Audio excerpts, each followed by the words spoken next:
नमस्कार, colonel academy के online platform पर एक बार फिर से आपका स्वागत है। आज का हमारा प्रैक्टिस वीडियो है मंत्रिपरिषद, महान्यायवादी और कैग को लेकर के। इसमें पहले इसका जो पहला पार्ट था संघीय कार्यपालिका का, उसमें हमने जो प्रैक्टिस वीडियो बनाया था वो राष्ट्रपति और उपराष्ट्रपति का था। ये उसका दूसरा भाग है, एक तरीके से आप मान सकते हैं।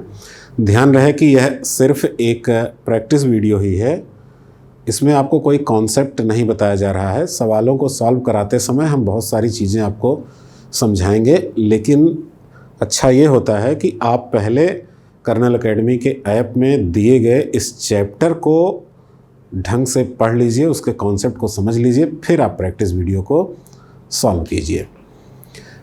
पहले क्वेश्चन पर आते हैं हम लोग। विचार कीजिए, इसमें दो कथन दिए गए हैं, दोनों पर आपको विचार करना है और देखना है कि कौन सा सही है कौन सा गलत है। राष्ट्रपति मंत्रिपरिषद की सलाह पर कार्य करने के लिए बाध्य है। और दूसरा प्रश्न है, मंत्रिपरिषद द्वारा राष्ट्रपति को दी गई सलाह किसी न्यायालय की जांच का विषय नहीं होगी। तो यहाँ पर मैं आपको समझा देता हूँ। अब इसमें आपको देखना है कि पहला सही है, दूसरा सही है, या दोनों सही हैं, या फिर दोनों ही गलत हैं। राष्ट्रपति मंत्रिपरिषद की सलाह पर कार्य करने के लिए बाध्य है, ये बिल्कुल सही है और ऐसा अनुच्छेद 74 में आपको बताया गया है। यानी कि अनुच्छेद 74 में कहा गया है कि राष्ट्रपति को सलाह व सहायता देने के लिए एक मंत्रिपरिषद होगी, जिसकी सलाह के अनुसार वह कार्य करेगा यानी कि बाध्य होता है। एक बार पुनर्विचार के लिए वापस कर सकता है, लेकिन दोबारा दी गई सलाह के अनुसार कार्य करने के लिए वह बाध्य होता है। तो पहला तो सही है। दूसरा है, मंत्रिपरिषद द्वारा राष्ट्रपति को दी गई किसी सलाह, कोई सलाह न्यायालय के जांच का विषय नहीं होगी। यानी कि जो सरकार ने, मंत्रिपरिषद ने राष्ट्रपति को सलाह दिया है, उस सलाह की जांच कोई न्यायालय नहीं कर सकेगा, यही विकल्प कहना चाह रहा है। और इस आधार पर यह भी बिल्कुल सही है, क्योंकि अनुच्छेद 74(2) में यह प्रावधान किया गया है, जिसमें कहा गया है कि मंत्रिपरिषद ने राष्ट्रपति को कोई सलाह दी है तो क्या दी है, यह किसी न्यायालय के जांच का विषय नहीं होता है। यानी कि दोनों यहाँ पर सही है।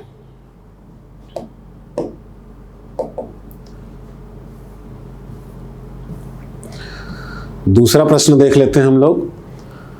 विचार कीजिए, मंत्रिपरिषद का गठन अनुच्छेद 75 में दिया गया है और दूसरा कथन है, प्रत्येक मंत्री प्रधानमंत्री के प्रसाद पर्यंत पद धारण करेंगे। तो पहला जो विकल्प है, इसमें अनुच्छेद 75 में मंत्रिपरिषद का गठन है, ये बिल्कुल सही है। कहा गया है कि प्रधानमंत्री की नियुक्ति राष्ट्रपति करेंगे तथा अन्य मंत्रियों की नियुक्ति प्रधानमंत्री की सलाह पर राष्ट्रपति करेंगे। तो गठन तो हो गया अनुच्छेद 75 के तहत। प्रत्येक मंत्री प्रधानमंत्री के प्रसाद पर्यंत पद धारण करेंगे, ये गलत है। मंत्री व्यक्तिगत रूप से राष्ट्रपति के प्रति उत्तरदायी होते हैं और वो राष्ट्रपति के प्रसाद पर्यंत पद धारण करते हैं। ये अलग बात है कि कौन मंत्री रहेगा कौन नहीं रहेगा, इसकी सलाह प्रधानमंत्री ही देंगे और प्रधानमंत्री की सलाह पर राष्ट्रपति कार्य करेगा, लेकिन मंत्री व्यक्तिगत रूप से राष्ट्रपति के प्रति ही उत्तरदायी होते हैं। ये संवैधानिक प्रावधान है, इसलिए यहाँ दूसरा गलत हो जाएगा, यानी पहला सिर्फ सही होगा, यानी 1 नंबर सही है।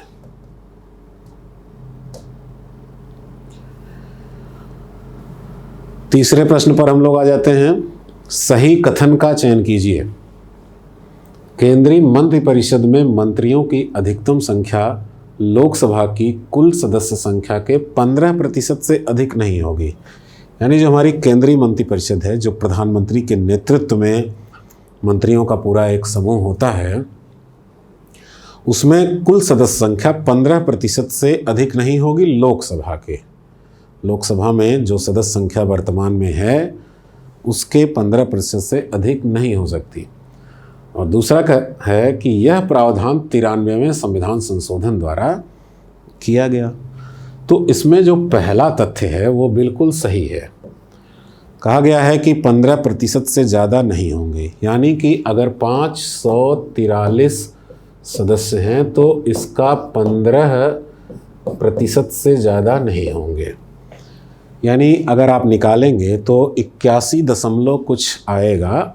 इसका मतलब है कि 82 नहीं हो सकते, क्योंकि 82 15% से ज़्यादा हो जाएगा, तो 81 हो सकते हैं, यानी कि 15% से ज़्यादा नहीं होंगे। ये सही है। यह प्रावधान 93वें संविधान संशोधन द्वारा किया गया, ये गलत है, क्योंकि यह प्रावधान 91वें संविधान संशोधन द्वारा किया गया था। यानी दूसरा विकल्प यहाँ पर गलत है। तो एक सही है और दो गलत है, सिर्फ एक सही है, यानी कि विकल्प नंबर ए आपका सही उत्तर होता है।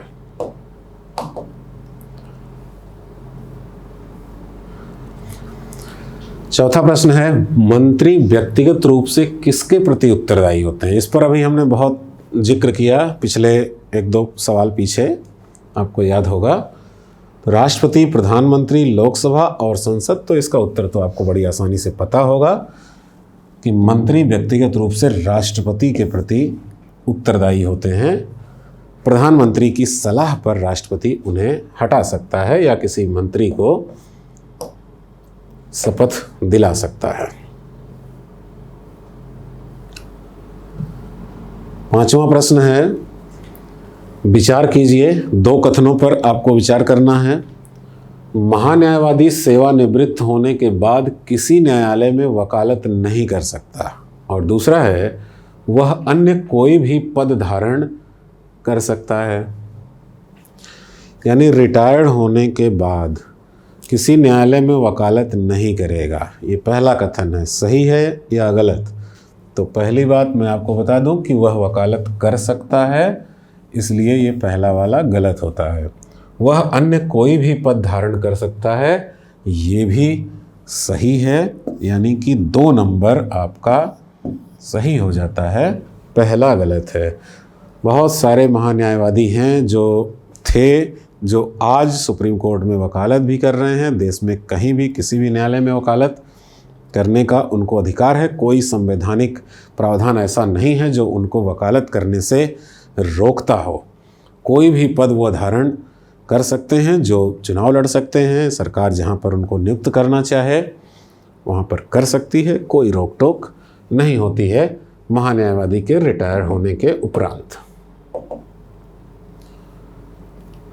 6वें प्रश्न पर आ जाते हैं। विचार कीजिए।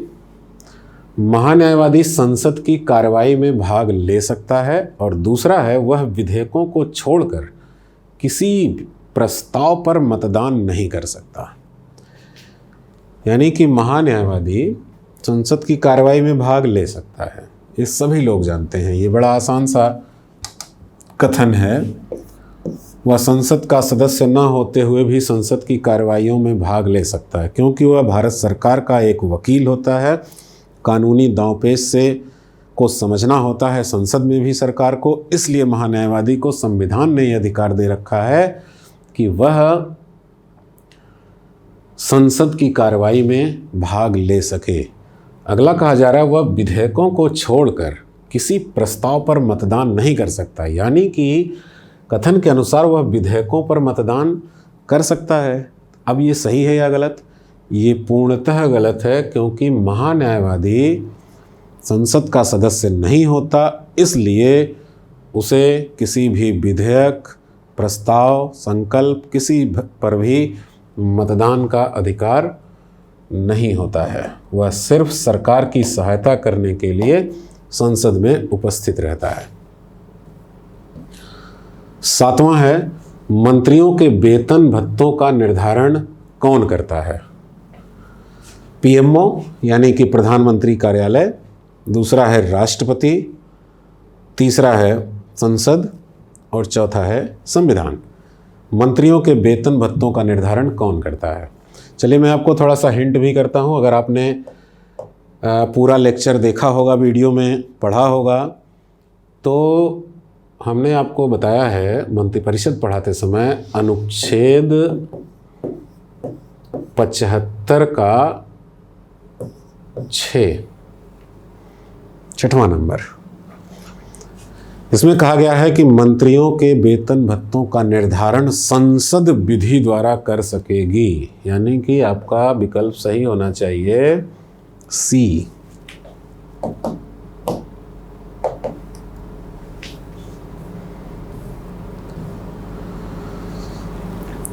8वां प्रश्न देख लेते हैं। कोई व्यक्ति बिना संसद का सदस्य बने उस लोकसभा के कार्यकाल में मात्र एक बार ही मंत्री पद धारण कर सकता है, यह किस वाद में निर्धारित किया गया? यानी वो कौन सा मुकदमा है जिसमें ये बताया गया कि कोई व्यक्ति जो संसद का सदस्य नहीं है, होता क्या है कि योग्यता की ज़रूरत होती है। संसद सदस्य होना एक योग्यता है मंत्री पद धारण करने के लिए, लेकिन बिना मंत्री पद धारण किए हुए भी आप बिना संसद का सदस्य बने हुए भी आप मंत्री पद धारण कर सकते हैं। अधिकतम 6 माह तक आप रह सकते हैं। कहा गया कि उसी लोकसभा के कार्यकाल में दोबारा आप मंत्री पद धारण नहीं कर सकते, तो फिर ये किस मुकदमे में कहा गया है, यही सवाल है। तो इसको हमने बड़े बाकायदे आपको पढ़ाया है SR देसाई बनाम पंजाब के मुकदमे में। चलिए अगले प्रश्न पर आ जाते हैं।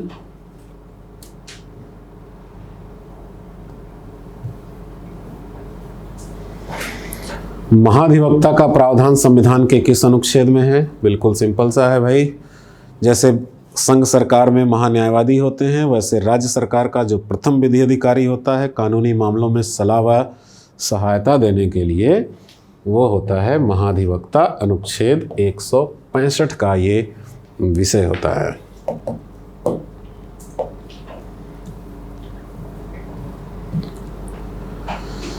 दसवां प्रश्न देख लीजिए। राज्य मंत्रिपरिषद में कम से कम कितने सदस्य हो सकते हैं? 8, 10, 12, 15।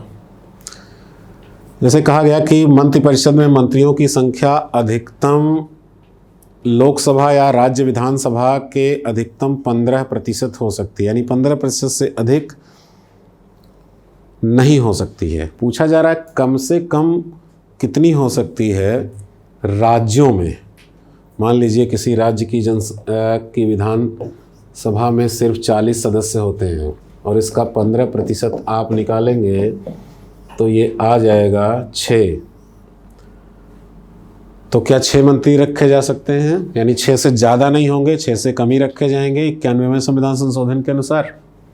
सवाल है ये, पर ऐसा नहीं है। राज्यों के लिए नियम बताया गया है कि किसी राज्य विधानमंडल में मंत्रियों की अधिकतम संख्या उस राज्य की विधानसभा की कुल सदस्य संख्या के 15% से अधिक नहीं होगी, लेकिन 12 से कम भी नहीं होगी। यानी कम से कम 12 मंत्री रखे जाएंगे वहाँ पर।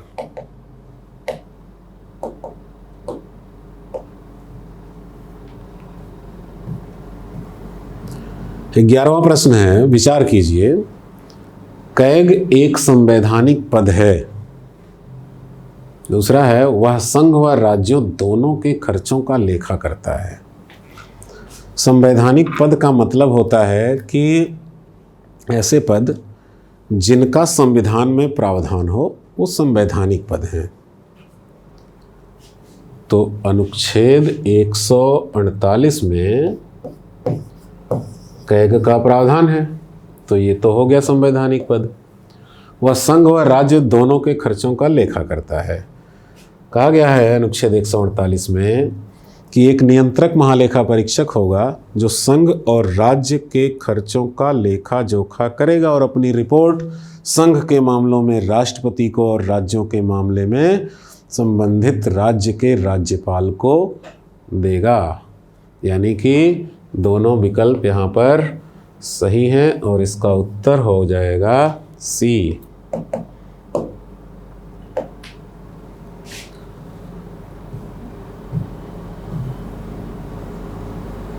11वां प्रश्न देख लीजिए, 12वां प्रश्न है ये। 12वां प्रश्न देखिए, विचार कीजिए। राज्यपाल किसी भी विधेयक को राष्ट्रपति की अनुमति के लिए प्रेषित कर सकता है। कहने का मतलब है कि राज्य विधानमंडल से जो भी विधेयक पास होंगे उसको राज्यपाल ऐसे किसी भी विधेयक को राष्ट्रपति की सहमति के लिए भेज सकता है, यानी हस्ताक्षर राष्ट्रपति ही करेंगे, राज्यपाल नहीं करेंगे। दूसरा है, उच्च न्यायालय की शक्तियों में कमी व वृद्धि करने वाले विधेयक पर वह स्वयं हस्ताक्षर करेगा। यानी दो कथन हुए। एक कथन हुआ कि किसी भी विधेयक को वह राष्ट्रपति के पास भेज सकता है हस्ताक्षर के लिए, और दूसरा कथन कह रहा है कि अगर विधेयक ऐसा है जिससे उच्च न्यायालय की शक्तियों में कमी या वृद्धि है तो उस पर वह स्वयं ही हस्ताक्षर करेगा, उसको नहीं भेज सकता। अब बताइए कौन सा सही है और कौन सा गलत है। तो इसमें पहला जो प्रश्न है, पहला कथन है वो सही है। राज्यपाल किसी भी विधेयक को राष्ट्रपति के पास हस्ताक्षर के लिए भेज सकता है, लेकिन अनुच्छेद 200 में कहा गया है कि उच्च न्यायालय की शक्तियों में कमी या वृद्धि करने वाले विधेयक को वह राष्ट्रपति अनिवार्य रूप से राष्ट्रपति के पास भेजेगा। यानी कि यहाँ तो अनिवार्य कर दिया गया है, बाकी पर वो खुद हस्ताक्षर कर सकता है, नहीं भी कर सकता है, भेज भी सकता है। लेकिन अगर उच्च न्यायालय की शक्तियों में कमी या वृद्धि हो रही है तो उस विधेयक को वह निश्चित रूप से राष्ट्रपति के पास ही उसको भेजना पड़ेगा। यानी कि दूसरा वाला गलत है और पहला वाला सही है, यानी कि ए सही है यहाँ पर।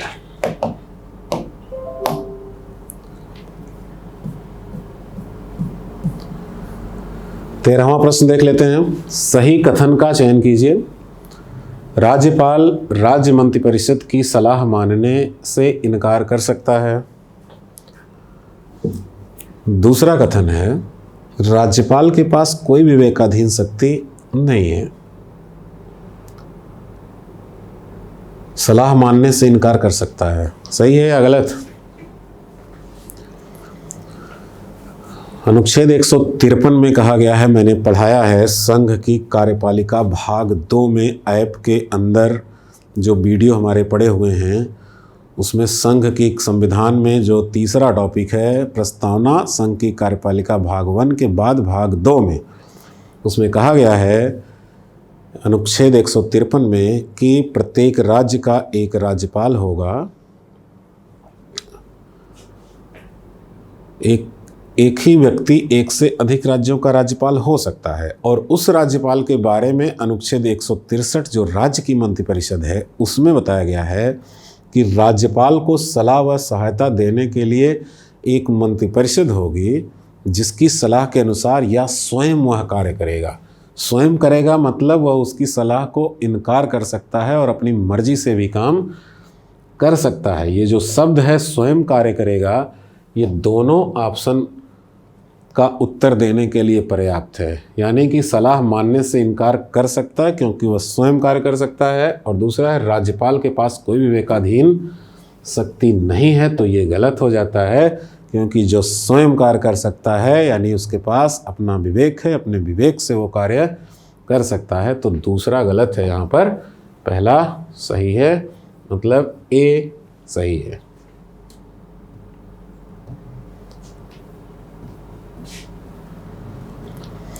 चौदहवां प्रश्न देख लीजिए। भारत के संविधान की दूसरी अनुसूची के अंतर्गत किसके लिए वेतन शब्द का इस्तेमाल नहीं किया गया है? यहां मैं समझा देता हूं प्रश्न को, फिर आप उत्तर दीजिएगा।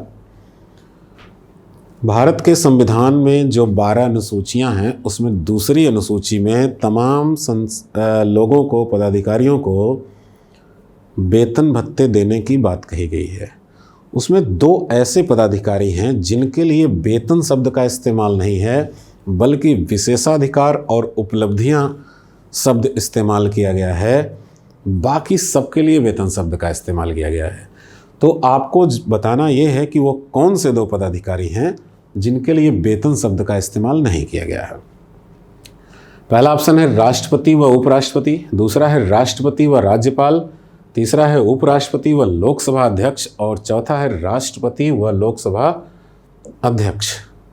तो इसका उत्तर है राष्ट्रपति व राज्यपाल, क्योंकि जो हेड ऑफ द स्टेट हैं, जो संघ का प्रमुख है राष्ट्रपति और जो राज्यों के प्रमुख हैं राज्यपाल, इनको वेतन नहीं दिया जाता, बल्कि इनको जो कुछ भी मिलता है उसे नाम दिया गया है विशेषाधिकार और उपलब्धियां। तो आपका उत्तर जो होगा बी।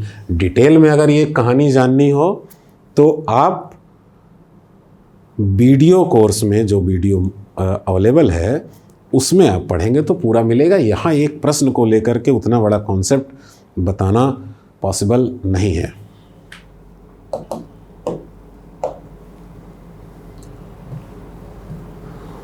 अंतिम सवाल, दल बदल कानून से संबंधित संशोधन है 61वां तथा 73वां, 52वां तथा 89वां, 92 तथा 91, 61वां तथा 93। दल बदल से अधिनियम से संबंधित कौन सा संशोधन है?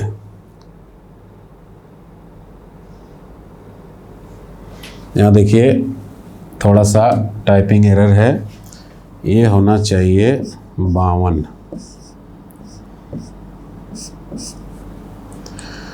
क्योंकि बिना इसको 52 के आपको सही उत्तर मिल ही ना पाता। चलिए अंतिम सवाल है, कोई बात नहीं, चलता है। तो यही आपका उत्तर है। 52वां संविधान संशोधन अधिनियम 1985 में राजीव गांधी के ज़माने में हुआ था, जब संविधान में 10वीं अनुसूची जोड़ी गई थी और दल बदल कानून बनाया गया था। और 91वां संविधान संशोधन 2003 में हुआ था। अटल बिहारी वाजपेयी उस वक्त प्रधानमंत्री थे और उसमें दल बदल के नियम को और ज़्यादा कठोर बना दिया गया। जो अभी आप पढ़ रहे थे कि 15% से अधिक संख्या नहीं होगी मंत्रिपरिषद में, वो सारी बातें इसी 91वें संविधान संशोधन में कही गई थी। और अगर आपको कोई दल छोड़ करके जाना है तो कम से कम 2/3 सदस्य आपके पास होने चाहिए उस दल में होने वाले कुल विधानसभा या फिर लोकसभा सदस्यों की संख्या का। पहले जो नियम था 52वें संशोधन में, तो वो कहा गया था कि 1/3 सदस्य संख्या होनी चाहिए। इसको भी हमने बहुत डिटेल में आपको पढ़ा रखा है, संविधान संशोधन वाले चैप्टर में भी, मंत्रिपरिषद वाले चैप्टर में भी और राजनीतिक दल वाले चैप्टर में भी। तीनों में हमने इसको आपको बाकायदे पढ़ा रखा है। यहाँ तक आकर के आपका प्रश्न समाप्त हो जाता है। मैं फिर से कह रहा हूँ कि ऐसे बहुत सारे प्रैक्टिस वीडियो लिस्ट में हैं, लेकिन प्रैक्टिस वीडियो देखने से पहले अगर आप पूरा कोर्स देखेंगे, पढ़ेंगे, तो ये प्रैक्टिस वीडियो आपके लिए ज़्यादा काम आएगा। उम्मीद है कि हमारी रणनीति के साथ अगर आप चलेंगे तो आपको सफलता ज़रूर मिलेगी। बहुत बहुत धन्यवाद।